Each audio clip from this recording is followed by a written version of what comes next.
کرنے والے بندوں کی مدد کرتا ہے. جو اس کو بالکل خاطر ہی میں نہ لائیں، اس کی طرف رجوع ہی نہ کریں، اس سے مانگے ہی نہیں اور اپنے اپنے خود ساختہ کاموں میں مشغول رہیں، تو ان کی مدد کیسے ہو؟ ٹھیک ہے، ہر نماز کے بعد ہم نے ہاتھ اٹھا کے چند جملے کہہ لیے، ہاتھ اٹھا کر چند جملے کہہ لیے، عادت پڑی ہوئی ہے کہ نماز کے بعد ہاتھ اٹھا کر کچھ دعا مانگا کرتے ہیں، چلو یہ بھی مانگ لی. لیکن اس کام کے لیے کیا یہ نہیں کر سکتے کہ جتنا وقت ہم مجلسوں میں تبصروں میں گزارتے ہیں، 2 رکعتیں نماز حاجت روزانہ پڑھ لیا کریں. نماز حاجت، سرکار دو عالم صلی اللہ علیہ وسلم نے ارشاد فرمایا کہ جب کسی بندے کو کوئی حاجت درپیش ہو، کوئی ضرورت درپیش ہو، تو اس کا بہترین طریقہ یہ ہے. لوگ وظیفے تو بہت وظیفوں پہ بہت تعویذ گنڈوں پر بہت یقین کرتے ہیں، لیکن نبی کریم سرور عالم صلی اللہ علیہ وسلم نے جو طریقہ بتایا، آج ہر شخص ہم سے یہ پوچھتا ہے کہ بھئی فلاں کام کے لیے ہم کون سی دعا پڑھیں، فلاں کام کے لیے ہم کیا وظیفہ اختیار کریں، فلاں کام کے لیے تعویذ دے دیجئے، فلاں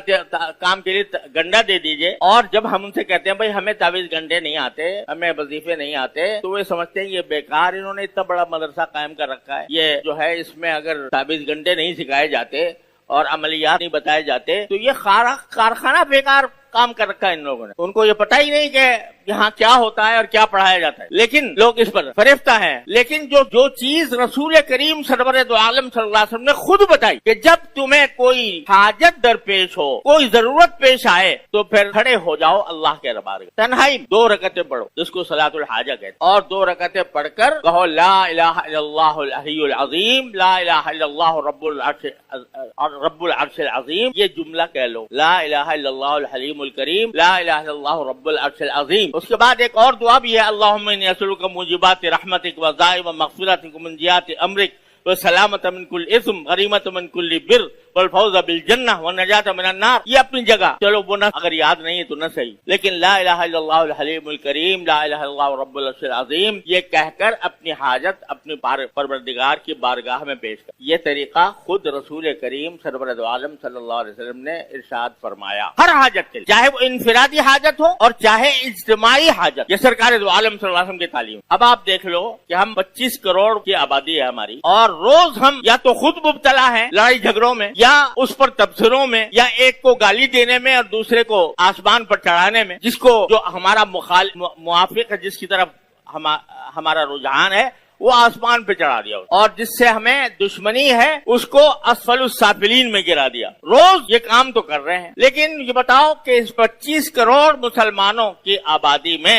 کتنے ہیں جنہوں نے نماز حاجت پڑھ کر اللہ سے مانگا؟ اگر میں یقین سے کہتا ہوں اللہ تعالیٰ کے بھروسے پر کہ اگر قوم اس طرح متوجہ ہو جائے کہ روز نماز حاجت پڑھ کر اللہ تبارک و تعالیٰ سے مانگے کہ یا اللہ ہمیں اس مصیبت سے نکال، تو مجھے اللہ کی ذات پر پورا بھروسہ، پورا یقین ہے کہ انشاءاللہ ہمارے حالات بدل جائیں، ہمارے سر سے یہ بحران ٹل جائیں، ہماری قوم انشاءاللہ فلاح یافتہ ہو جائے. کرو اللہ تعالیٰ سے دعا کرو، اس سے مانگو کہ ہم اس مصیبت کے شکار ہیں، اس مصیبت کو دور کرنے کے لیے اللہ کوئی ہمارے پاس کوئی وسیلہ نہیں ہے سوائے آپ کی ذات ہے کہ آپ اپنے فضل و کرم سے ہمیں ایسے عادل اور منصف حکمران عطا فرما دیجئے اور ہمارے حالات کو آپ درست فرما دیجئے. یہ دعا کرنے کی تلقین نبی کریم سرور دو عالم صلی اللہ علیہ وسلم نے فرمایا. یہ کس کے لیے؟ اس شخص کے لیے جس کے ہاتھ میں کوئی اقتدار نہیں، جس کے پاس کوئی استطاعت نہیں کہ وہ حالات کو تبدیل کر سکے. جیسے ہم لوگ عام لوگ. اب یہ بتائیے کہ اگر بیٹھ کر تبصرے کرتے رہیں اور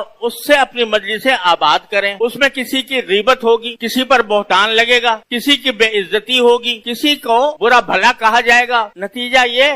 کہ بجائے اس کے کہ ہم اللہ تعالیٰ کی طرف رجوع کرتے، ہم نے اپنے سر اور گناہ لاد لیے. نہ جانے کتنی غیبتیں ہیں، نہ جانے کتنے بہتان ہیں، نہ جانے کتنے لوگوں کی حد کے عزت ہے اس میں مبتلا ہو رہے ہیں. تو یہ گناہ پر اور گناہوں کا اضافہ ہو رہا ہے، خرابی پر اور خرابی بڑھ رہی ہے. دوسری طرف اگر یہی وقت جو ہم اس بیکار مشغلے میں استعمال کر رہے ہیں، بیکار نہیں مضر مشغلے استعمال کر رہے ہیں، اگر اس کا آدھا وقت بھی ہم اللہ تبارک و تعالیٰ کی طرف رجوع میں خرچ کر دیں تو یہ بتائیے ساری قوم ساری امت اگر دعاؤں پر لگ جائے, اللہ تبارک و تعالیٰ سے مانگنے پر لگ جائے, حالات کو درست کرنے کے لیے اللہ جل جلالہ کی قدرت کا واسطہ دے, اس کی رحمت کا واسطہ دے اور قدرت و رحمت کا واسطہ دے کر اللہ تعالیٰ سے مانگے کہ یا اللہ یہ سارے حالات جنہوں نے ہمیں تباہی کے کنارے پر پہنچایا ہوا ہے, ہم اس میں اور کچھ نہیں کر سکتے, ہم صرف آپ کا در کھٹکھٹا سکتے ہیں, آپ کا دروازہ کھٹکھٹا سکتے ہیں. قدرت آپ کی ہے, رحمت آپ کی ہے, مالک الملک آپ ہیں, تعز من تشاء و تذل من تشاء کرنے والے